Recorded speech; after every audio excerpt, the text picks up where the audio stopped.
This is episode number 130 with Jared Bullock.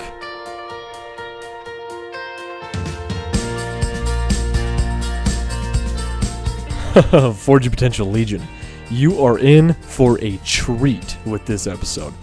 This guy, Jared, he's an amazing dude. We had a very fun interview with him today, so I'm not going to hold you up any longer. He's ambitious with all the right things, and he's content with all the right things. Jared Bullock.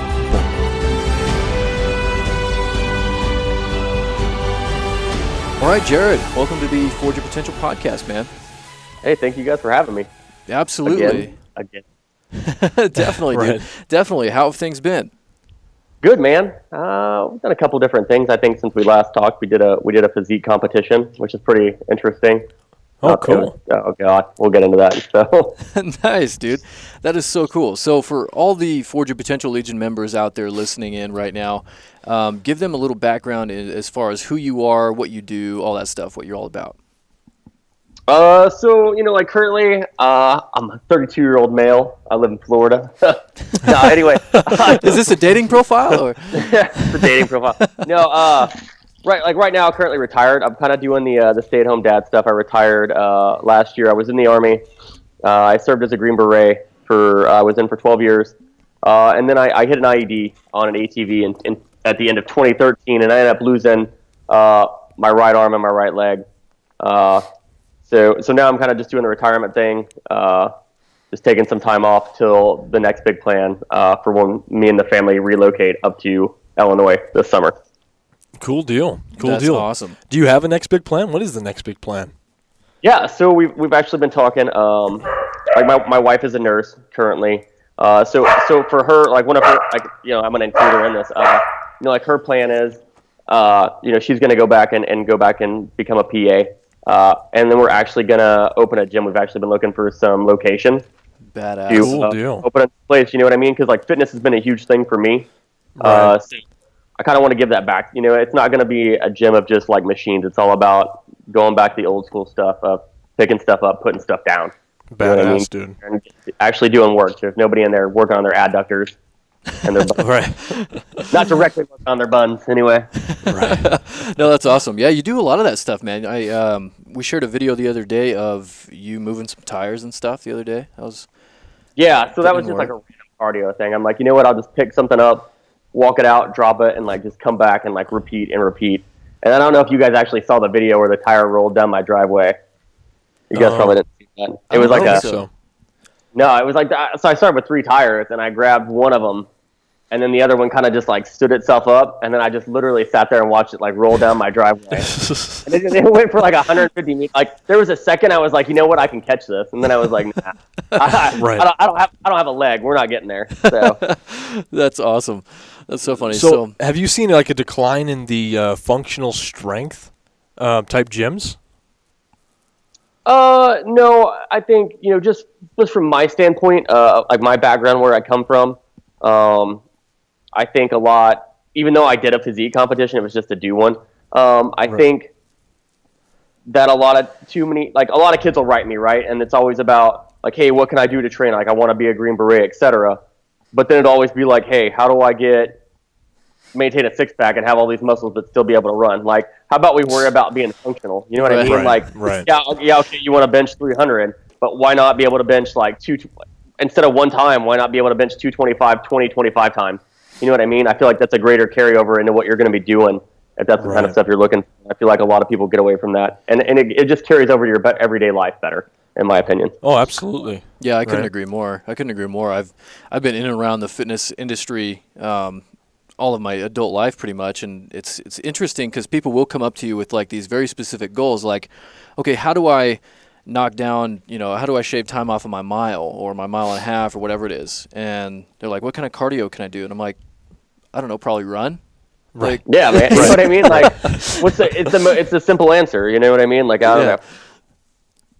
That's super funny. Super funny. Too many. I'm not adverse against machines and stuff like that for general purposes. Especially if you're working around injuries. They have their place, but I feel like people have become too dominant on them. Yeah, definitely. Right. Well, I think it all just depends on what you're going for, right? Just like you said. So true. So true. But do we really need ab machines though? I mean, can you not just do some fucking sit-ups on the toilet while you watch TV? Let's be honest about that. No, I love it. I love it. So how recently did you jump into, I mean, obviously you were into, being fit and in shape before coming back and retiring. When did you start kind of on that journey of really focusing on the fitness aspect of everything again? Like after the injury, or were we talking about before? After, yeah, post. Honestly, one of the first things when I woke up in the hospital was, and I had realized I'd lost, and to me, like the whole leg piece, I'm like, whatever, man. Like you can crutch around, if you got 2 arms, shit. Mm-hmm. For me, like I realized I lost my arm, and I was big into like Olympic lifting, and I was like, holy shit, like how am I supposed to work out? But honestly, like me and my brother, I have a twin actually who's a Green Beret as well. Oh, that's too funny. Yeah, I know, right? Like we sat down and basically kind of just started like Googling and just like while I was in the hospital and kind of reinventing stuff and how we would kind of go about that. And then as soon as I was able to get into physical therapy there at the hospital, like just constantly going. Like I had a good PT, old retired colonel dude, like didn't give a shit, like hardcore, you know what I mean? That's awesome. Like I'd go in there like every day and be like, he'd have his plan or whatever, and I'd be like, I want to be here, like I already want to be doing pistols, you know what I mean? Like I got one leg, like the other one's not getting in the way, like let's just do this. And so it just kept going from there. And then I just kind of started making goals for myself, like a lot of SF dudes are very A-type personality, right? Like we're very competitive. So I'd seen a lot of dudes that were amputees that had run races and stuff like that. And I was like, all right, well, it took this dude took like, 3 years to recover to run a race? I was like, shit, I'll do it in a year. And so right. So within 10 months, I don't want to say I ran it, but it was like a run / speedy walk. I did my first Tough Mudder, which was 12 miles in West Virginia, like 10 months after. That's awesome. That's fucking badass, dude. And so I think we did, I've done a few more. Me and my wife have done a few together. I think total we've probably done like 14 races maybe. Wow. Since then, just varying different degrees of mileage. It's always been obstacle course races because I kind of like those because it's not straight running. Nobody likes that. No, right. And then, yeah, like I said earlier, I did a physique competition actually in October for fun. How was that? That was actually pretty good. For a dude missing an arm and a leg. And when I say like missing an arm, because like people can't see me, like I have no elbow and I have no knee. Like it's not like I'm just missing like a chunk of my shin. Right. Like I literally took out of my class I took 3rd, and then out of overall I took 5th out of 12 dudes for physique. Holy shit! Wow, dude. So like so I beat fucking dudes with 4 limbs. Like I'm gonna be honest. Like if that was me and I went home. And my friend was like, hey, how'd you do? I would not tell him that I got my ass kicked by a dude missing half his body. Right. That's so awesome. Well, in a physique competition, especially. No, I remember seeing the photos and stuff on Instagram, and dude, you were rocking it for sure. It was fun. I mean, it was fun. It was something to train for. I didn't enjoy the endless amounts of cardio or the fact that I felt like dying on show day. Right. So like massive props to people that do that for like a living. It's know incredible. what I mean? Like, yeah, that just do that shit back to back. Sorry if my cussing is not. No, you're good, man. You're good. Okay. We're all about it. Yeah. So super props to those people. It's a lot of work, especially the diet piece. Because I mean, right. I don't say I diet, but I eat cleanly. But to be that religious with it, especially during a prep time, is super committed. Well, they put their body through some shit, dude. Yeah, they do, man. Too pro. It's right. I wanted to jump back real quick, and I wanted to ask you. I mean, most people suffering an injury like you have would not wake up and decide to continue, or to continue at the level you are, fitness in any way, shape, or form. So I wanted to ask you what the motivating factor for you was in doing this. For me, and like let's be honest. Like I want to get this out there because there's a lot of veterans that do have issues, right? And PTSD, it has its stigma around it because I believe it exists, but it's been so over perpetrated by dudes that say they have it, but you know what I mean? But they're like, wait, man, you went to Kuwait. Like there's nothing in Kuwait. So you know what I mean? So like it gets a bad rap. So then dudes that really have it, but But for me personally, like, I feel like people think I would have it, but I don't, man. Like, I've accepted everything. Like, it was my job. It's what I signed up for. You know, like, people died. Like, I lost my friend. We all signed up for that. But for me personally, every day, it's like, I wake up like nothing changed. Like, yeah, I don't go to the same job, but like, I still got a family, you know, like, I still got to take care of them. I still got goals. Like, nothing should change that. And so I just got to go about it a different way. You know what I mean? Right. So for me, it may take me a little bit longer to work out, and maybe take me a little bit longer to put, you know, like, tie a shoe and stuff like that. But like, at the end of the day, like, I still got shit to do. Like, there's no reason to not continue to live life, in my opinion. That's Dude, awesome, man. Yeah, that's beautiful, man. Because I think a lot of us, like, I love this, like, taking responsibility for, like, where you're at and your situations and stuff. Because a lot of us are so resistant to that. We see life happening to us and not the other way around, you know. And like things are out of our control, pretty much, you know. Yeah. So that's really awesome that you have that perspective. Well, it's funny because actually I had a girl on Instagram write me the other day. Clearly a disabled veteran. Like, I don't know what's wrong with her. You know, her profile's private, and I'm not going to get into that. You know, it's none of my business. Right. But she asked the same thing, and I told you guys, you know, it's about waking up and goals. And she's like, well, I'm just tired of people pointing and staring at me or whatever. So maybe it's obviously some kind of physical type of injury that you can see. Right. You know what I mean? Like, if you don't think I get that shit when I go take my 7-year-old son to school or pick him up, you know what I mean? Like, it's a grade school. Like, Right. I'm like, seriously, like, if you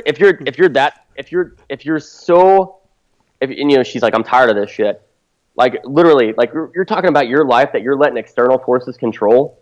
You know what you're doing? Like, you're letting other people can do that. I mean, it's your own life. Like, last time I checked, when I look at the title on my truck or the, you know, my mortgage, my everything like that, nobody else's name is on that shit. Right. Right. It says Jared. Right. And Jessica. But you know what I mean? Right. What I mean? Like, you can't let those things control you. You got to move on. I mean, it's just shit. You pick yourself up and just keep going. That's all there is to it. That's Right. badass, dude. I love it. So going back again, what was SF always something that you wanted to do growing up, or was that, how did you get into doing that? So obviously, like, when I was younger, obviously, you know, like most kids, we didn't have the internet and shit, you know, when we started. Like, I didn't get a computer until I was like 13, you know. I'm like, I don't know how old are you guys? Right. So I'm 27. I'm Okay. 20. I'm 23. Oh shit. Well, I'm like 32. That's you the know first what I time mean? we shared Like, our ages. I'll be like 30. I'll be like 33 this summer. But you know what I mean? Like, it was back in the day when, you know, kids weren't getting computers till they were like 13 years old, you know, and that was like for the family. Right. Exactly. So everybody played outside. So like, we grew up, you know, you played outside, and so, you know, grew up playing Army. And then obviously when I was getting older, I was like, man, fuck, I want to be Indiana Jones. You know what I mean? Like, and then clearly I learned that archaeologists don't really do what Indiana Jones does. Clearly not as cool. Right. Right. But I thought, you know what, maybe I want to be a teacher. And that was one of my things. I loved history. And so I actually went to college for that for a little bit. And I just kind of, when I went and did, like, you know, when you get the person that comes in there, like, and watches, you know, like, watches the teacher to kind of learn. Uh-huh. And I was like, you know what, like, I'm 18 years old. Like, these kids in high school, like, we're the same age. You know what I mean? Like, there's no respect here. Like, and how am I going to earn that and be able to teach somebody? So me and my brother, we signed up and joined the Army. And one of the things actually was I signed up under the 18 X-ray program, which is to go SF automatically. And so I went through basic and did all that. And I was going through SOP-C. And, you know, I was 18 at the time. And I think I could just turn 19. And I had realized that, you know what, like, there was a lot of dudes in there that were like 23, 24. And these dudes had been like, you know, some of these dudes were like, oh man, I backpacked around Europe for like a year. You know what I mean? Or had been to, like, graduated college or been doing other shit. And like, here's Jared, like, fresh out of high school, went to college for like a fucking semester. You know what I mean? And he's like, I'm going to be SF. And I realized, like, I made the choice then, you know, like, I was like, fuck, as an adult, my first adult choice, I was like, you know what? Like, I'm not mature enough to do this right now. And so I actually went and told the cadre, like, hey, like, I want to go to the regular Army and fucking do some other shit, do some deployments, and then come back. And that's what I did. I went and deployed to Iraq twice, and then fucking came back, like, did selection, wrote that all in my essay, and then fucking, like, here we are today. So Wow. What do you think gave you the foresight to recognize that? You know, like, I don't know, like, what's the best way to put it? Like, you ever go, like, play a basketball game or do whatever with somebody, you know what I mean? Like, it's always better to play at a higher level than you're at. Right. But, like, you know when you're, like, watching, like, if you're ever playing a team, like, if you've seen them practice before, you're like, yeah, they're going to kick our ass. Like, you already know. Like, I already knew that these dudes were in better shape. Yeah, granted, even though we're talking about basic, bro, so it's not like it's like the creme de creme. Right. Okay. You know, like, these dudes have been, like, weight training, etc. You know, they had life experiences. And I could recognize that, you know what I mean? And I knew it. And so for me to man up and just say I wasn't ready and to come back, I think it played a huger role. Because then by the time, because like like when I was in SF and then I'd get a guy from the 18 X-ray program, all he knew was like basic training, what he learned in the Q course. He didn't know anything else about the regular Army. He didn't have that experience. And so it would be, and I'd still have to keep grooming him. You know what I mean? Right, he was expected back to this maturity level. But then I'd get some dudes like my one junior, Jimmy. Jimmy was a great dude. Like, Jimmy had worked the oil fields, till he was like 22, had been married, et cetera, et cetera. So he'd been out and had some real life experience. Like, he'd pick up on it super quick. And so I was kind of grateful that I wasn't, the first example. So. No, that's awesome. Yeah, because there's a lot of us out here that just run in and jump into something and try to bite off more than we can chew, so to speak. And I'm fucking guilty. Oh, dude, yeah, I think we all are at some point. Or not. Oh, I do that shit too sometimes. Oh, absolutely, definitely. Right. But no, like, to have that foresight to say, okay, like, whatever it is that you're pursuing, whether it's fitness or the military career or whatever it is, I mean, to have the foresight to say, okay, maybe I'm not ready for this. Maybe I should take this step and this step to kind of prepare myself to put myself in a position to do the best that I possibly can once I get there. Right. I think is extremely important and a really smart thing to do. But it's really having confidence in yourself. Just being able to have that confidence in knowing what you know about your abilities. Oh, I agree.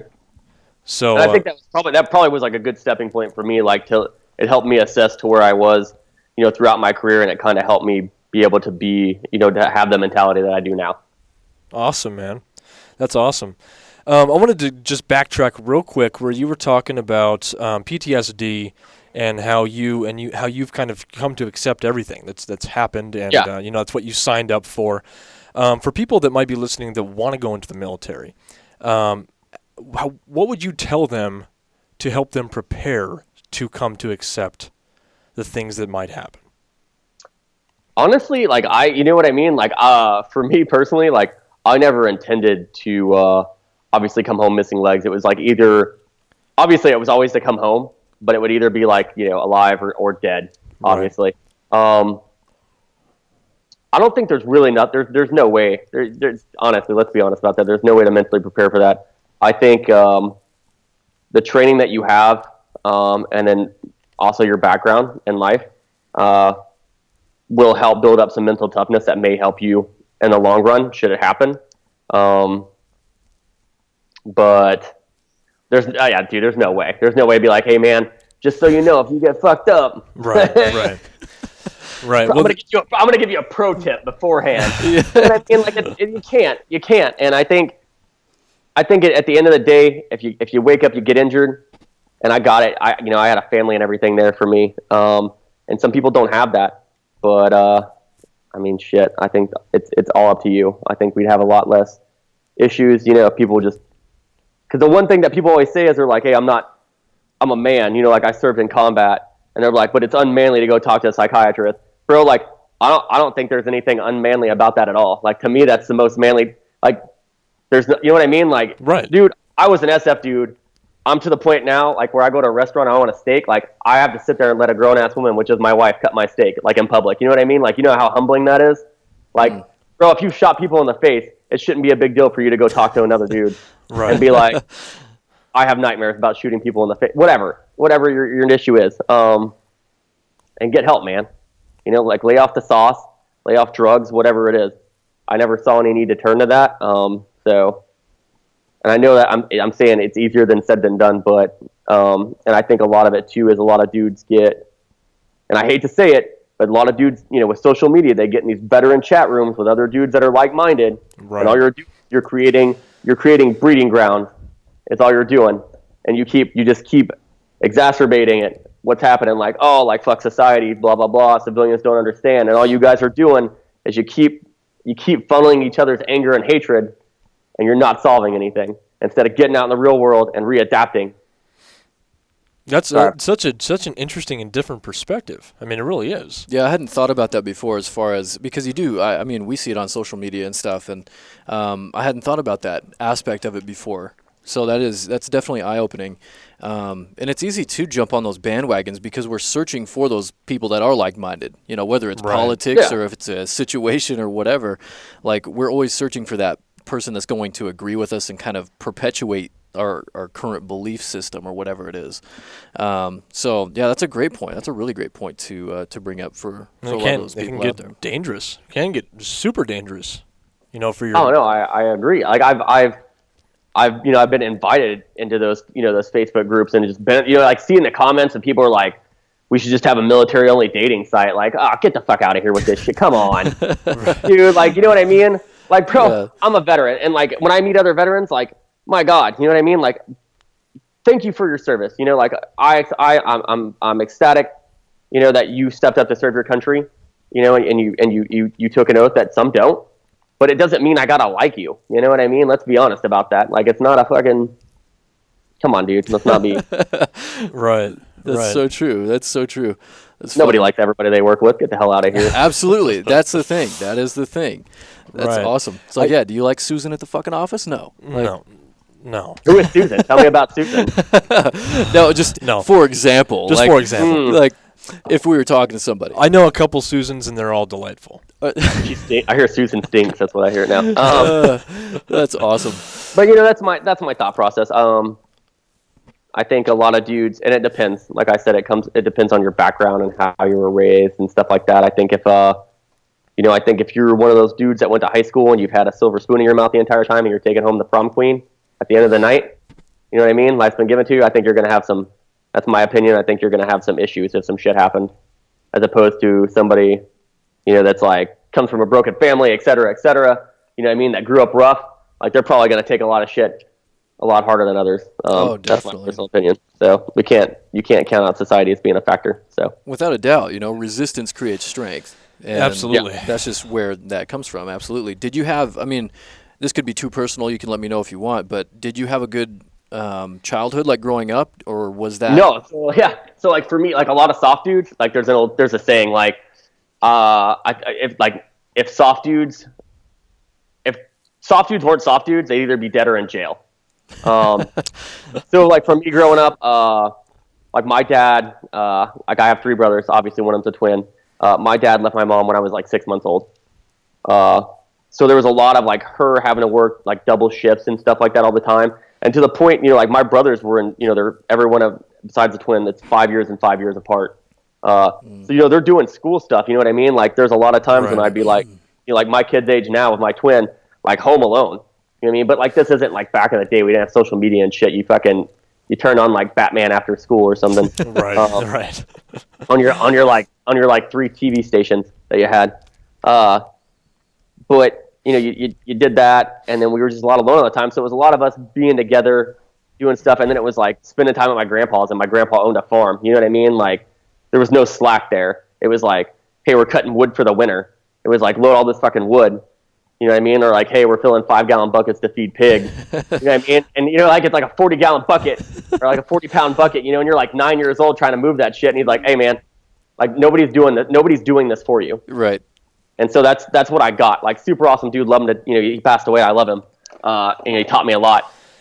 So I think a lot of that is kind of reflected on stuff like that. But then again, also I've had, you know, training. Like I've had SEER school. I've had stuff like that as well.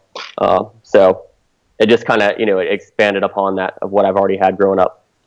Right. That's badass. Right. How was that, by the way, SEER school? It was pretty fun. You know, you learn a lot, especially like the survival piece. The interrogations are really fun. You know, get hit in the face and shit like that is cool. Yeah, I've heard a lot of rumors like of how it is, and horrible. I've never known how exactly it probably went, but so you role play And you get interrogated and get punched and shit? Well, yeah, there's different scenarios. You know, you got like peacetime, you know, you got hostage scenarios, like wartime scenarios. Huh. So there's different ways on stuff. And then it just goes, you know, like you learn different things. But, you know, I've spooned with many a dude, and I'm not ashamed to say that. It was February, you know what I mean? It was February in North Carolina. Get the fuck out of here, bro. We need body heat, man. You know, when you're wearing some scrubs in a POW camp, you'll do some shicey things. Nobody will blame you whatsoever, I'm sure. Somebody on there is like, "Oh my God, he's skiing." What? No, I got here. That's awesome. That's so funny. That's hilarious, man. I wanted to just go back real quick. So, when was the actual moment? Because it intrigues me, just the thought of, you know, waking up and realizing that you've had these injuries, and, you know, were you like bummed out at first? It was like a couple weeks eventually, you know, after workout, because everything's all medically induced. So my wife would say that I would wake up and I would kind of touch where my leg and stuff used to be, and I'd kind of groan and be like, you know, then I'd go back to sleep. But like once I was, you know, kind of fully out of that, you know, sedatedness, I mean, don't get me wrong, like there was a couple days I was kind of like super depressed about it. But then like before I left the hospital, like there's nothing, you know what I mean? Like I accepted this. There's like, that's crazy though. A couple of days. This shit could happen. Like it's not, you can't change it. Right. You know what I mean? It's not like I can fucking close my eyes and be like Green Lantern that shit, like Green Lantern an arm on my fucking self. You know what I mean? Right. Like I'll nerd myself out. I don't care. Oh yeah, you know what's up. Yeah. Green Lantern. Green Lantern. We know. Anyway, you know what I'm saying? But like, I can't change it. I mean, all you can do is just move on, right, and just try to make the best of it. You know what I mean? Like I wake up every day. You know what I mean? Like, you know, I got to take my kid to school. Like, at no point do I wake up in the morning and I'm like, fuck, I got to put this leg on. Like, yeah, I may bitch or something when I'm like cooking and I got to put like some like a meat package in my armpit and like cut it with a knife and be like, God damn, I hope I don't cut my nipple off. You know what I mean? But you know what I mean? Like stupid shit like that. But all the time I'm like, man, if I had another arm, and I'd be like, dude, if you had another arm, you wouldn't be fucking holding it like this. Like, you know, I make jokes and shit. It is what it is. You can't change it. And I think that's how it's always been. So. Well, that's a beautiful perspective, and I think that you know, a couple days of you know, being bummed out until you really come to terms with it is pretty fucking miraculous. You're on a lot of sweet meds too, so that might have helped. Right. You're like, I'm good, man. I'm good. Yeah, dude, you're fucking. You were riding a pain-free couch, is what you're riding. That's awesome. No, it's a super important perspective to bring up. You know, this idea of focusing on what you can control and just fucking forgetting what you can't and what you don't have control over, and accepting things for the way they are in certain aspects of life. And I think, I mean, coming from your background, this is something that you've faced and seen and dealt with. But a lot of us, like, a lot of people see life as this endless thing. Like, they don't see it as like, I am going to die someday.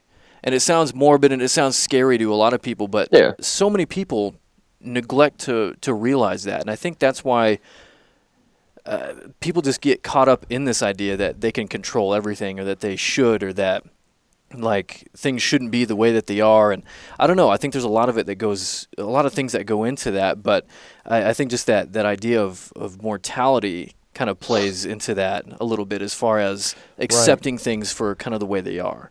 I kind of feel like one of those reasons is I feel like social media. Because everybody, not like, I feel like social media has its place, you know, like certain podcasts, like this one, it'll be informational for somebody, you know what I mean? But like everybody looks at social media now, like especially Instagram or whatever, it's as a hierarchy. Like why am I not there, or why don't I have this? Like it's for some reason followers are important. You know what I mean? Like I'll see other veterans all the time be like, oh, like how many followers you got? You ain't shit to me. Like, bro, like who cares? Nobody cares. Right. Like at the end of the day, you know what I mean? Like I could have 10 followers, or I could have whatever I have now. You know what I'm doing? I'm still going to go to sleep the same way. I'm still going to wake up the same way. Exactly. Still going to live life. You know what I mean? And I think people get so stuck on the social hierarchy of where they're at. They're like, you know what? I can't do that. My life sucks. I'm going to be stuck here. It's just whatever. And I think people just need to fucking go out and live their own lives and do what they need to do. No, absolutely. People are missing out on so much shit. Like, there's so much more out there than getting followers, you know. And Donald Trump is their president. Right. Right. Yeah, I was gonna jump into that because By the way, I'm gonna let you know that. Right. I mean, we've seen that a lot. We've seen a very real demonstration of just exactly what we're talking about with this latest election. You know, we had an episode a couple weeks ago. Was it last week? Where we're talking about this idea that in situations of extreme change, like the one we just experienced, I think we brought up this concept that we all kind of take a step back in our progression. Society takes a step back because we're too focused on the distraction that this situation has created, and people trying to essentially spin their wheels on changing something they can't fucking do anything about. Yeah, exactly. And all you're doing is just making your cause have less justifiable. You know what I'm saying? It's just less justifiable. Like the Berkeley riots for the guy Milo. You know what I mean? Like you destroying property and stuff like that. It turns people off. If you're gonna that's a riot. If you're gonna protest peacefully. And that's how you get it done. Like I don't like to talk politics too much. Like I don't talk about it on my page. You know, I talk about it with my family and stuff like that. But like Martin Luther King, like that dude. You know what I mean? He got his point across without like protesting, peaceful protests, peaceful rallies, and he got his point across. Isn't that guy?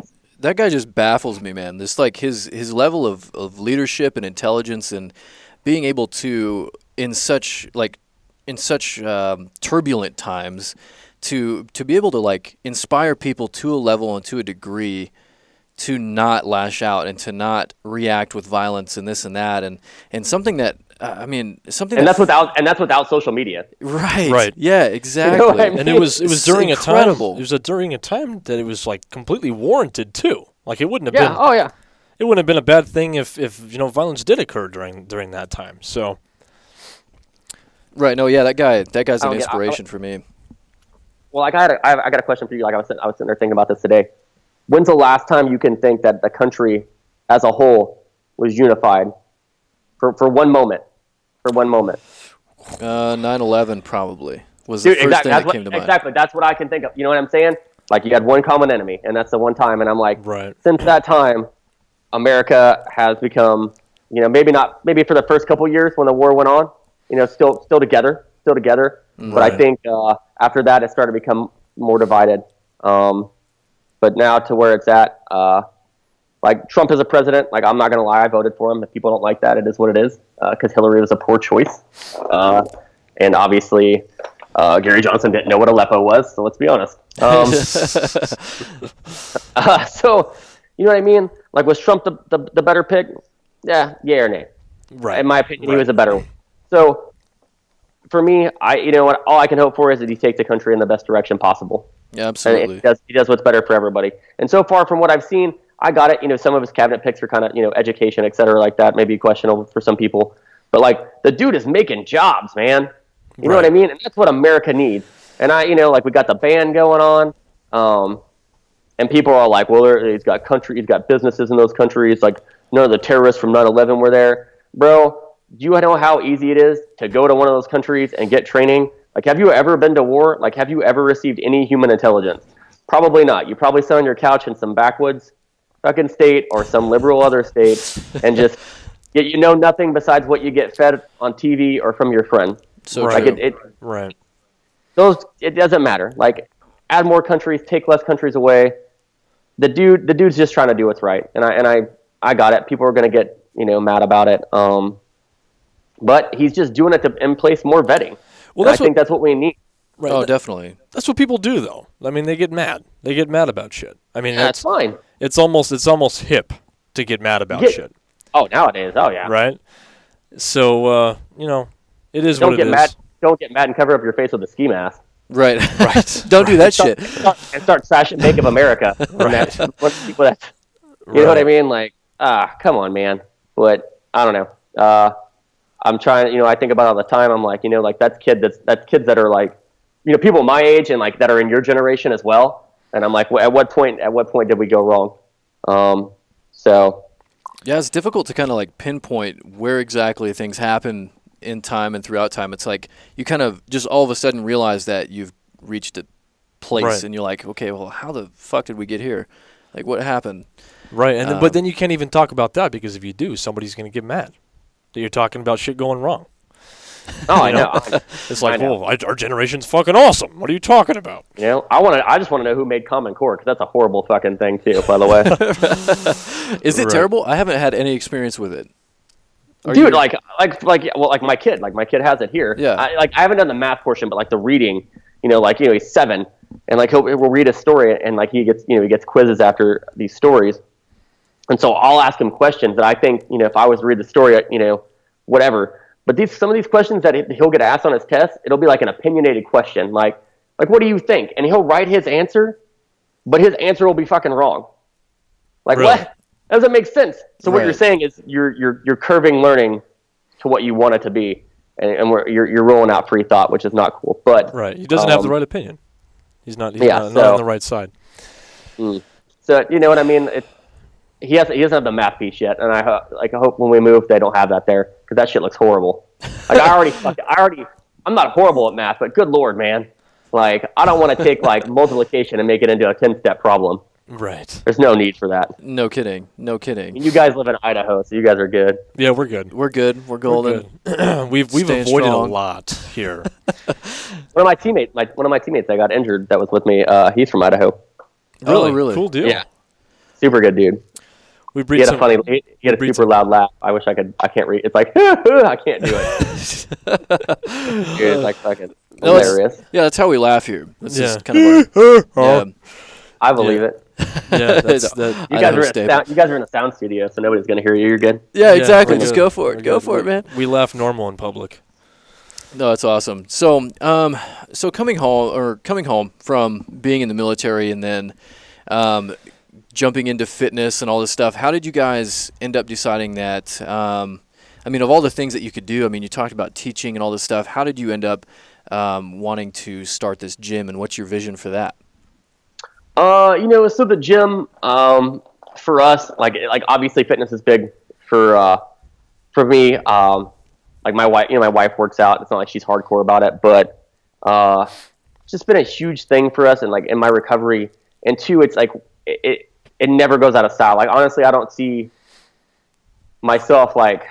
Obviously, I'm never gonna go be like a computer nerd now again, because I'm not typing that fast, obviously, with one hand. You know what I mean? So I just don't see myself, like working for somebody else or doing certain things. But so we talked about the gym, and I was like, you know what? That's a way. Fitness never goes out of style. It's a way for me to get back and give back in the community, because we talked about it, like especially high school kids that want to train and be better, and play sports if they can't afford a gym. You know what I mean? Right. Like they just want to come work out. I'm gonna try and make it to where I am gonna make it. Like if you want to come work out at my gym for free, you can. But you know what the return is? You got to do something, and that something is like, hey, clean the bathrooms. Like I'm gonna teach you the value of hard work, and that's what you're gonna get, and that's the way it's gonna be. So every time if they want to come in there and they want to work out, like they got to do something, like take the trash out or whatever. You know what I mean? Badass, man. Steal it. So That's kick ass. And then during the summer, I teach. I didn't get a chance to do it last year, but I teach at a kids amputee camp up there where I'm from. So that way, if like those kids come into town and they want to use the gym or do whatever while they're there, they can, and I can get back and give back in the community as well. That's so cool. I think you're gonna end up being paramount in the community. It just sounds like it. It's a tiny area. It's not a huge city. So, but get back in there and then hopefully help out, do what I can. It wouldn't be too far from the VA. I don't know. I don't think I have a lot of dudes that are my age. Probably at the VA, it's a lot of older dudes, but it'll give me time to go over there and just maybe hang out with those dudes and, like maybe make their day a little bit better too on a lunch break. No, that's awesome. That's awesome. And I wanted to ask you a couple questions about like leadership and inspiration. What do you think makes a good leader? I mean, you're talking about owning a gym, and obviously you're portraying these really, in my opinion, these incredible leadership traits and stuff. But from your point of view, what makes a good leader? I think any leader, regardless, like experience is one thing, but it's always about like setting the right example. Like I could sit here, like, yeah, I lie and stuff when I talk about certain, like when I tell fibs. Everybody tells fibs. Yeah. But you know what I mean? Like at no point in my military career was I ever like, you know what, like I'm just gonna take this or whatever. Like I respect the law. You know what I mean? Like I want to be my morals. You know what I mean? Like I want to do the right thing all the time, and I feel like if I do that and I can instill that on others and I can lead from the front, I just wouldn't want to do anything that they wouldn't want to do. You know what I mean? And so that's the best way to do it. No, yeah, that's like, great. Like even today, like my two juniors, like I feel like that I had when I was SF, I feel like I didn't teach them everything, and I kind of feel like I let that down a little bit. I got blown up there, so it's not really my fault. Right. You know what I mean? Like I could have taught them. You're like, hang on. Yeah, because when I went SF, usually you have a senior and a junior, right, for each position. Oh, okay. So like when I went, my senior was like, "Hey man, like I'm out. I'm leaving to go to another company." So like I was on a team with dudes that had been together for like 5 or 6 years, like brand new.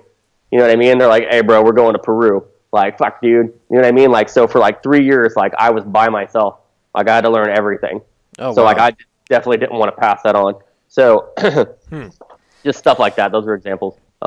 Yeah, badass, man. We've talked about the difference between good management just in like a job, and bad management, and just talking about how a good manager would like nothing's above them. We've brought up this concept before where nothing's ever above you, and if you have to, if need be, then you need to do all the work that's required. So that's essentially what you just said. Well, it's like successful businesses, right? Like the boss. If the boss just clearly thinks that he's the only one that can do it, the business is going to fail. But if he brings in everybody and they all work together, I mean, that's just the way it is. You know what I mean? And I come from that team aspect. Right. Where, like, granted, like, everybody, on your team, like, we had E6s, but mostly everybody's an E7, and then you have an E8. Everybody's a senior non-commissioned officer, then you got your warrant, and you got your captain. You know what I mean? But, like, when you sit down to plan a mission, like, you were all equals. It's not like I couldn't sit there. You know what I mean? Like, on my mission that I got blown up, I'm the one that fucking said, let's take ATVs. You know what I mean? Like, I planned that. Like, it was my decision. You know what I mean? Like, I own up that shit. You know what I mean? Right. My friend died that day. Like, it was my decision, and I own that. So it is what it is. Like, if you treat everybody equally and respect their decisions, and you talk about the thought processes, I mean, yeah, you can tell them it fucking sucks, but you better have a reason why. That's the way that I think it should go. No, I love that, man. That's so badass.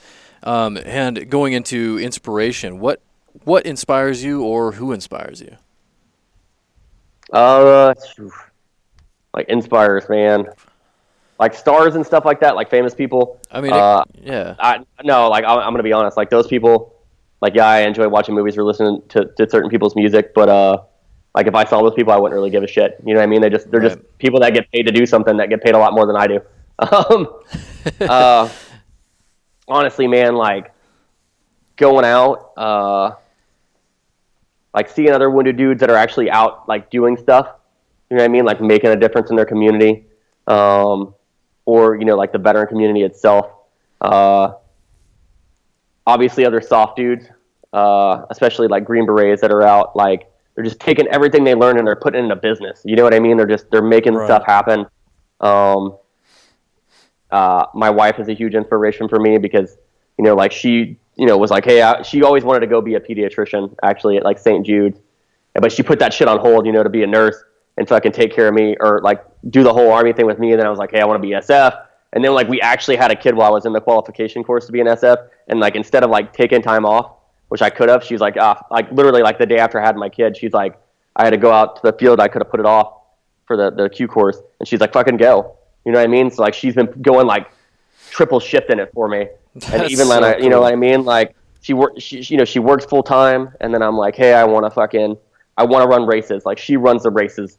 You know what I mean? Or like I want to train for physique competition. Like so she gets out there because like, like I need a spotter to put certain shit on or whatever. Or like when I wake up in the morning and she's like already at work, like she's like, hey, I already made you rice and shit.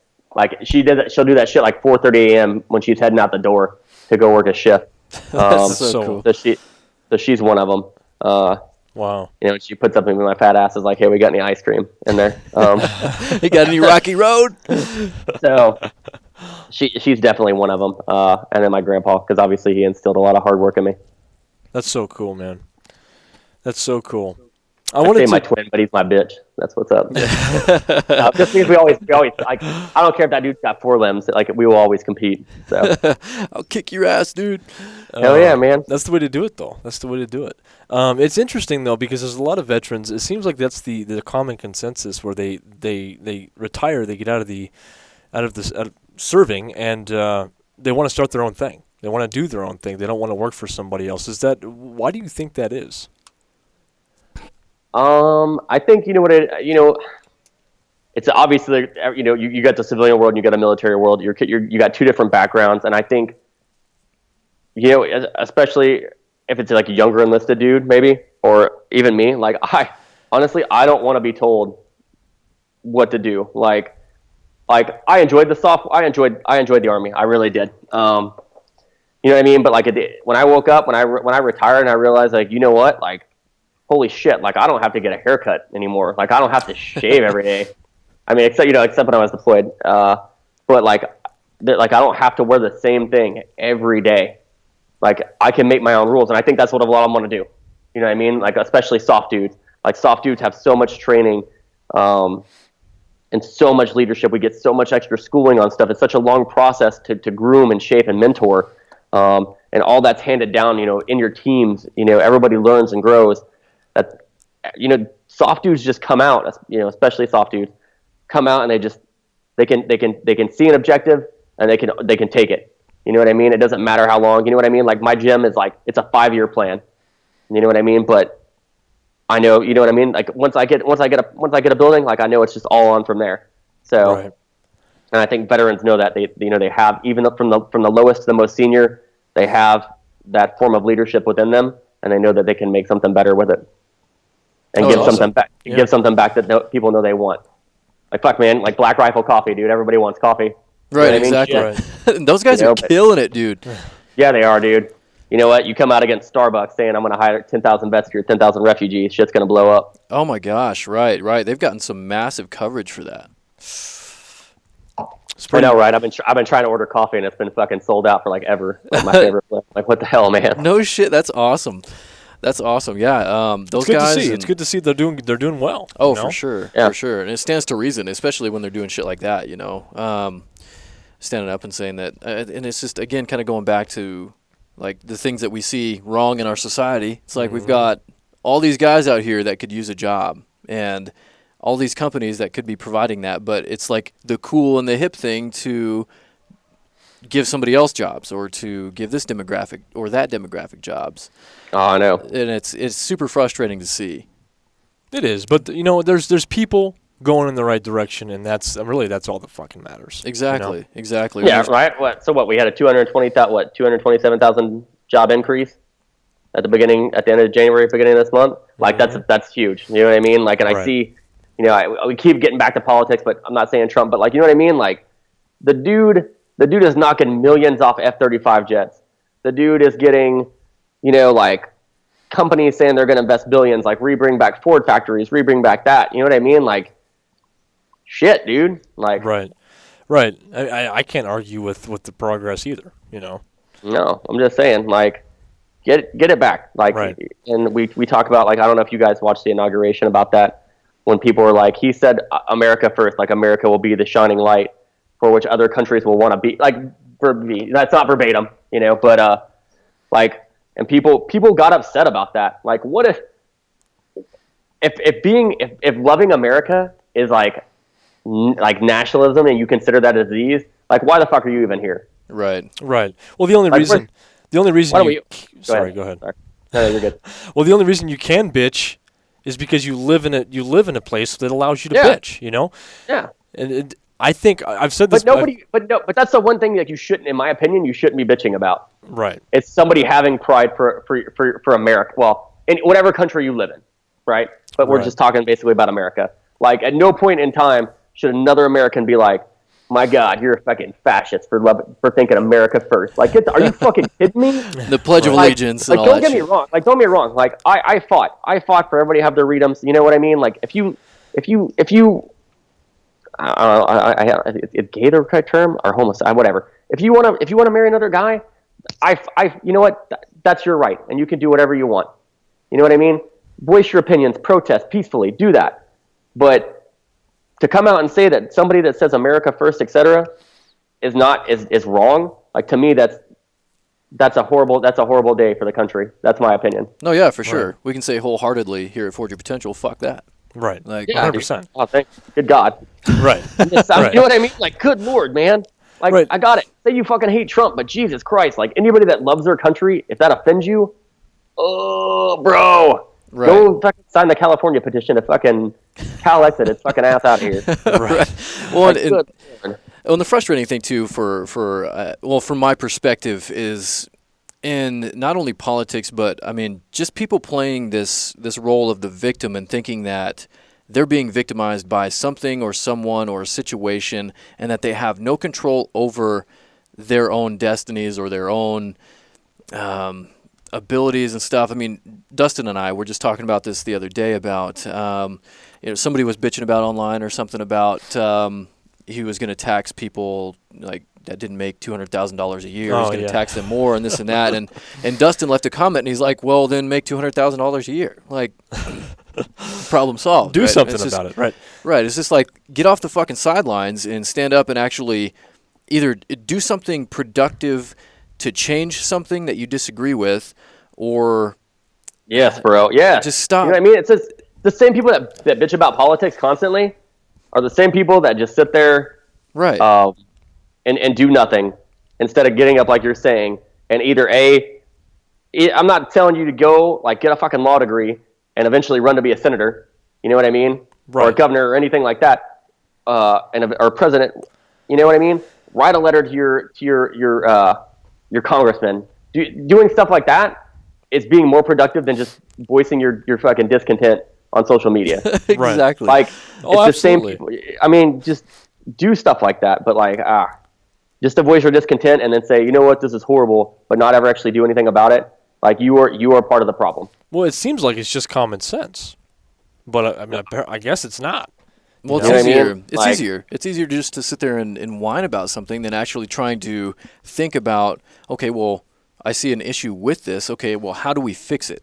Right. Like, instead of taking that extra step and asking, like, how do you fix a problem? Like, instead of just bitching about it. And it takes work, and a lot of people are afraid of that these days. Right. I mean, it's just like people are like, let's get rid of the Electoral College. What a horrible fucking idea that is. Right. Right. Like, and they don't even think Like, about. It makes no sense. Have So you even? you want like three states that control everything, Right. Exactly. Right. and those 3 states like nobody likes. Right. Doesn't really make sense to me. But they think but like- everybody loves them. But you know what I mean? That's the interesting part. Let's get this straight. I don't know. A few hundred years ago, some actual dudes were fucking smart enough to foresee this. Right. I know. And look how well it played out. Isn't that crazy? Beautiful. Like, Dude, just and that's the whole point, because this is a democratic republic, and that's what the fuck it is. right. Right. It's not a whatever, man. I wholeheartedly believe that we here in America just do not have enough to be fearful of. We don't have enough adversity, and I think that's the fucking problem. I'll agree on that.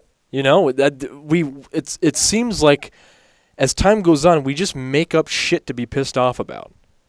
Well, you know what I mean? Like, okay, let's give a really, this is going to be a far-fetched example, but like the difference between my wife and me when we take our kid to school, right? Like, my wife, when she takes our kid to school, like, we park in the same spot. Let's say we park in the same spot. She will get out of the car with him, right? And she fucking, I feel like it's the way we're doing shit. It's not like how we were raised. You know what I mean? Like, she would walk him all the way to the fucking gate of school, like across a crosswalk and shit. You know what I do? I park in the same spot. It's across the road from school. And I fucking sit there. I'm like, all right, bro, time to go to school. Like, he gets 7 years old, man, gets out, gets his backpack, stands there by the truck. I roll my window down, and I'm like, is it clear? And he's like, yeah. And I'm like, go. And that dude walks the 150 meters by him fucking self across the road all the way to fucking school where I can see. You know what I'm saying? Yeah. Like, teaching them shit. Like, you're teaching them to fucking mature and make decisions for their fucking selves and not hand-holding. And, it's my wife, and I love her to death, and I get on her on that shit about the time. You know what I'm saying? Like, stop babying him. He's 7 years Right. old. You know, and I see it a lot. But I think we just fucking, like you're saying, there's not enough adversity. I think, you know what I mean? Like, we were talking about, like, the kids coming to the gym. Like, if you want to work out here free, I'm all about it, like, helping you get to your physical best. But Right. you owe me something in return. Like, it's nothing in life is free. Right. And, well, it's beautiful, and I don't want to disregard that we have that, because it's beautiful. Oh, yeah. Right, and it's been given to us by guys like you who have gotten out there and fought for the right and for our freedoms. But I think this stagnation can be detrimental for people who don't have their own aspirations and don't have their own goals. I think everybody should serve 2 years mandatory service. Ooh, that's an interesting idea. No, you got to be incredibly eye-opening for a lot of people. It definitely would. Some real-world experience. I'm just saying, like, everybody would get something, and at the most you would get, you would probably get some, the one thing that you would get most out of it is you would get a sense of, you would get a new skill, right? Which could be your future skill, or it could just be a stepping point, right? You would get some travel, because a lot of people nowadays, like, I'm from a tiny-ass town, right? And there's a lot of people there that, like, went to school, like, not too far away, and then came back and fucking married each other, right? Yeah. So, like, in the next 100 years, are you guys going to be, is it going to be inbred? I'm just saying.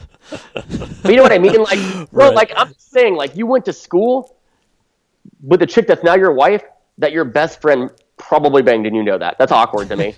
All the love triangles, yeah. I'm just saying, right? So, you know what I mean? But the one thing that people would get is they would get to travel outside of their normal comfort zone.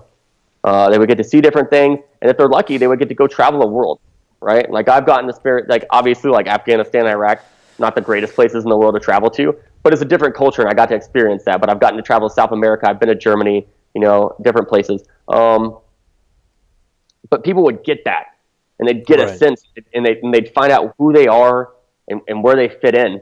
You know what I mean? And I think that would be I think it would be good. Oh, you're good. I think it would be good for everybody. Well, and what real fucking problems are, you know? Yeah. What it's like to have real problems. I just think it would be awesome. You know what I mean? Like, we talk about different stuff, like women are gonna get drafted soon if it happens. You know what I mean? Like a women's draft. I mean, shit. You want equality. Which I feel like women have equality. I'm just saying. Right there with you. Yeah, me too. I honestly don't feel like my wife. Like, there's nothing my wife can't fucking do. So, you know, or my daughter if I had a daughter. But I'm just, you know what I'm saying? Those are things. I feel like, in my opinion, I think a 2-year mandatory service would be awesome. Oh yeah. Do you think they'll ever do that? I think it eventually, maybe, I don't know. If shit. Okay, if we were to say, in my opinion, do I think the war on terror, when I say war on terror, war against radical Islam, will be over anytime soon? No. I think it'll go on for a long periodization. And I think eventually, if Islam continues to expand at the rate that it is expanding, then you probably I think you're basically going to have the Crusades again, in my opinion. I'll be honest about that. That lasted for 3 years and wasn't stopped until France in the 1600s. Right. That's my opinion, because you take in. I'm all about helping people, right? But you need to look after your country first, and so refugees are not the right way to go about it right now.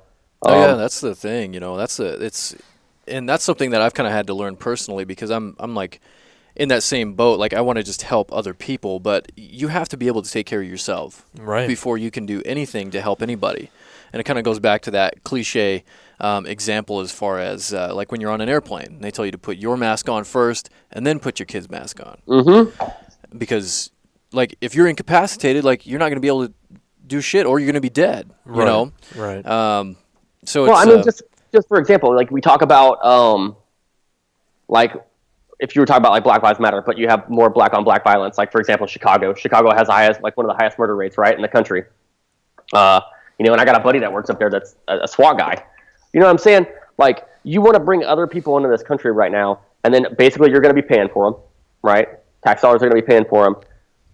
But instead of using that money and devoting it to inner city education and development, which you could help curb that problem, you want to pay it just to bring more fucking people into the country and spend more money. Like, I don't understand why we're wasting all this money. Why the fuck are we giving so much money to other countries? You know what I mean? Like, holy shit. Right. Like, why are we giving $200 million? Why are we trying to give $200 million to Palestine? Like, on the midnight boat. You know what I'm saying? Like, get the fuck out of here. Right. Like, and I think a lot of wasting people money. Right. I think a lot of people don't even realize that a lot of that is happening, and they can't even really comprehend what that means exactly. No, it's just it'll get figured out. Definitely. I got that. Do you have any? No, dude, I think we're good. Unfortunately, I mean, we could sit here for another 2 hours. Oh my gosh, dude. But that would be nice. Right. I think we're good. I'm good on my end. Good. You want to ask the final question? Do you have any final things you want to get out, Jared? Anything that you want to share? First of all, how can people get to you? How can they reach out to you, get in contact with you, all that good stuff? If you want, you can check me out on Instagram. It's at Jared_Bullock, or you can email me at red1882@gmail.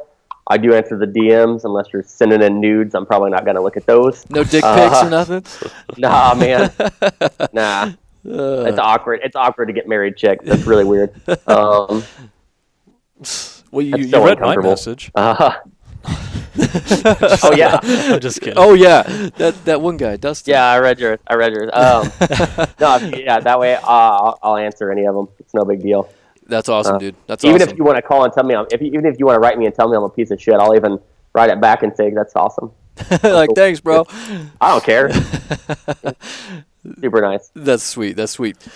So we ask all of our guests here on the Forge Your Potential podcast this question at the end of the guest episode here, and that question is: if you had the entire world's attention right now, everybody was focused on you, what would you say? Damn, that's a good one. You guys didn't ask me that last time. What the fuck, man? It's changing shit. Changing it up. Keeping it fresh. America